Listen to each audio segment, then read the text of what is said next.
You get a late Friday invite to a birthday. You've already blocked sunrise in the mountains. You decline. No apology. You go. Watch what happens. Your weekend restores judgment. Your week compounds. Volume isn't power. Control is. Here's the theme. In your 40s, power shifts from speed to selection.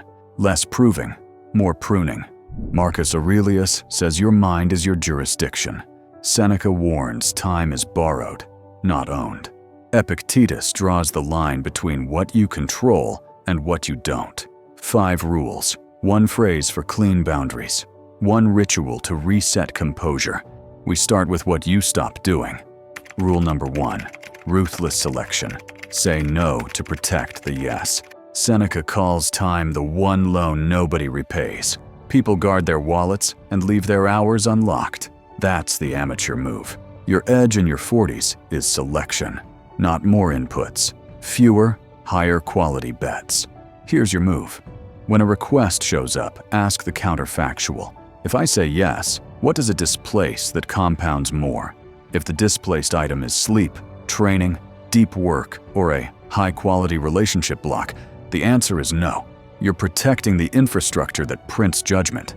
Psychology backs it. Opportunity cost neglect makes you treat each invite in isolation. Correct it by deciding with pairs, this or that. Watch how clarity snaps into place. Script it cleanly, I'm at capacity. Happy to revisit next month. Appreciate the invite. I'm unavailable that day. No justification, no life story, just a boundary. Marcus Aurelius would call it acting within your role. Clear, brief, decisive. Epictetus cuts it. You control your commitments, not their opinion. You don't bargain for validation. You allocate attention. Run 3 filters before any yes. Filter number 1, mission fit. Does this serve your stated roles this season? Filter number 2, energy return. Will you leave net positive or net drained? Filter number 3, strategic signal. Does this raise or dilute your perceived standards?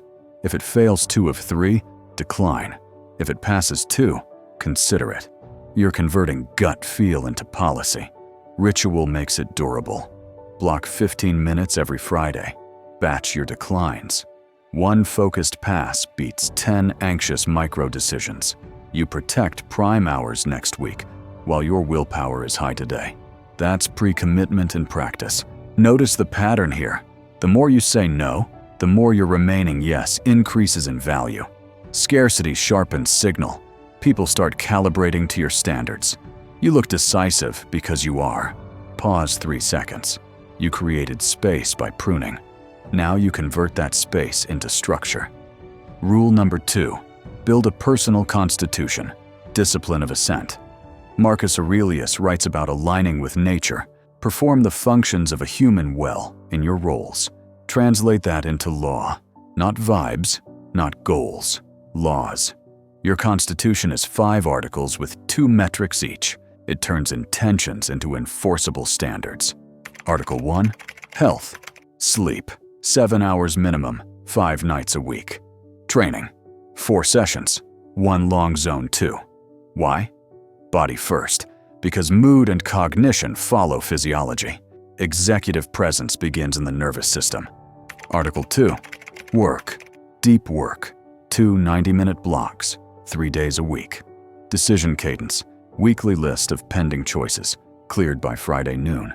You trade activity for outcomes. That's the discipline of ascent. Fewer, bigger moves. Article 3, family. 1 protected evening, devices away. 1 one-to-one with your spouse or child weekly. Power includes the strength to be where you said you'd be. Quiet reliability compounds trust. Article 4, community. 1 civic touch per month. Board, mentoring, or service. 1 strategic dinner you host each quarter. Influence grows where you consistently plant it. You're not networking, you're stewarding a circle. Article 5, learning. 2 hours of deliberate study weekly. 1 synthesis memo monthly. What you learned, what you'll do. Seneca, we should gather wisdom as a bee gathers nectar. Brief visits, lasting honey. Writing is how you keep the honey. Language matters. Say, I don't, not I can't. I don't take weekday dinners after 6. I don't accept meetings without an agenda. Identity-backed rules project power because they aren't up for debate. They're who you are. Psychology is on your side. Pre-commitment beats willpower. Standards reduce decisions at the point of fatigue. When the invitation arrives, you consult law, not mood. That's control. Same principle when people push. You don't argue, you cite policy. Sunday dawn hike is a standing treaty. 2 evening events per month is the cap. Watch what happens. Pressure evaporates because your rules are visible and your striving stays quiet. That's executive presence. Now that the rules are posted, your voice has to match them. We move from laws to how you speak under pressure. Rule number 3, strategic silence and the power pause, communication.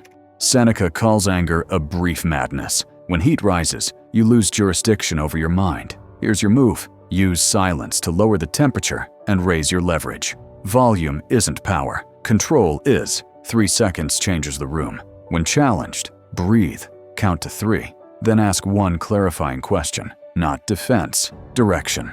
What outcome are you optimizing for? Where's the constraint? What decision is actually on the table? You shift from ego to structure. You're not fighting, you're facilitating. Psychology backs it. Conversational latency reads as status. The person who can tolerate a beat signals they aren't threatened. Fast talk tracks subordination. Senior people measure, then move. Make that your default. Short, calm, specific. Watch the board scenario. You present a plan. A director pushes hard. Cost, risk, timing. The amateur move. You defend every line. Talk faster, bleed authority. Instead, you summarize, pause, and reframe the trade-offs. So we have 2 paths.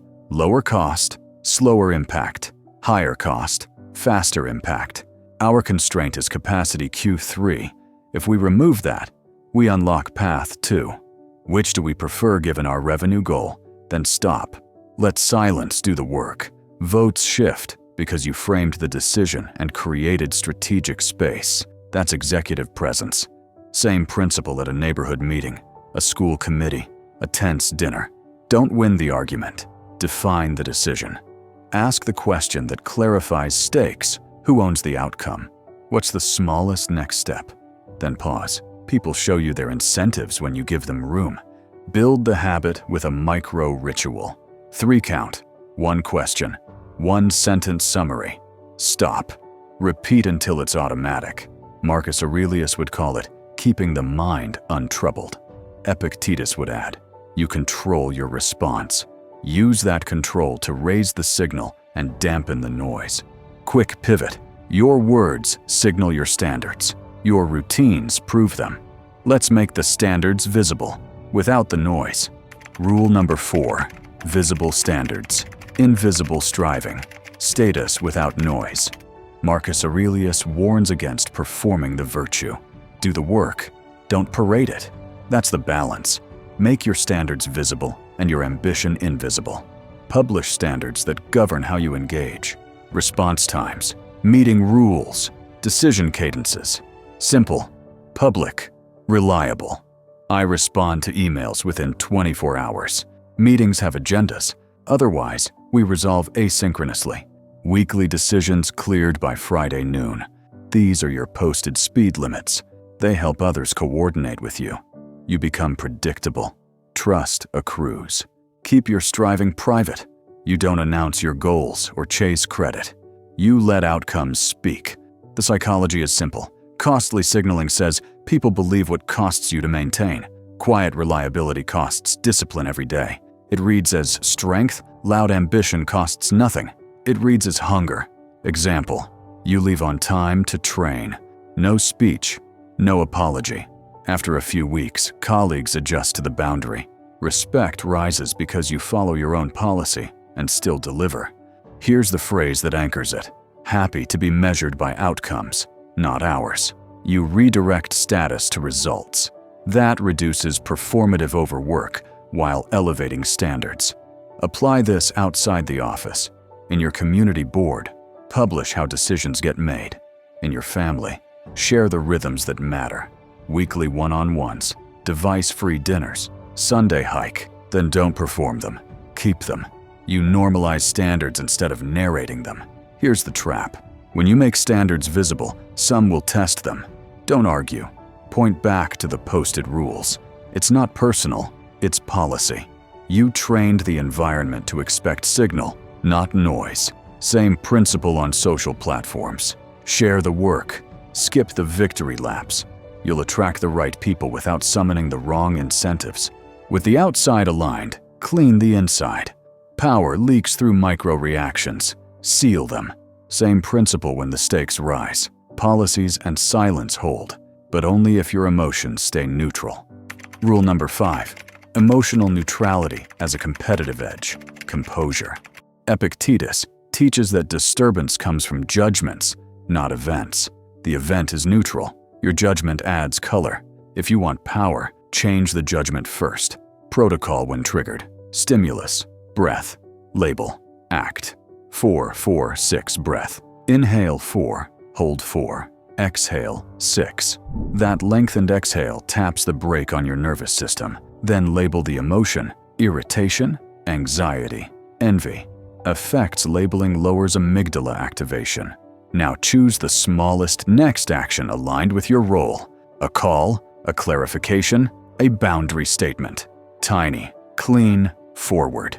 Picture a dinner where someone slides a subtle insult. The amateur move: defend, joke it off with edge, or stew. Instead, stay neutral. Redirect the conversation to a constructive topic. Later, follow up one-on-one. When you said X, it landed as Y. I value this relationship. Let's avoid that framing. No scene, no scorekeeping. You protect status by protecting composure. Use negative visualization in the morning. Marcus Aurelius did it daily. Imagine delays, disrespect, incompetence. Then decide your posture in advance. I'll be patient. I'll be brief. I'll move on quickly. You inoculate against surprise. In the evening, run an audit. Where did emotion drive the bus? What cue did you miss? What will you test tomorrow? 2 minutes. Continuous improvement. This isn't detachment. It's control. Volume isn't power. Control is. Emotional neutrality makes you the still point in volatile rooms. People start deferring to you when others escalate because you preserve decision quality under pressure. That's a competitive edge. Quick question. Which environment tests you most? Home logistics, public events, or high-stakes meetings? Name it. Then install one prompt. Is this within my control? If yes, act. If no, detach. You conserve energy for the moves that matter. That's how composure turns into compound influence. Here's the pattern. In your 40s, power shifts from force to frameworks. Selection, constitution. Silence, standards, composure. You rise by reducing noise. One move today. Decline 3 low-yield invites this week, or draft Article 1 of your Constitution. Comment below which one you'll execute.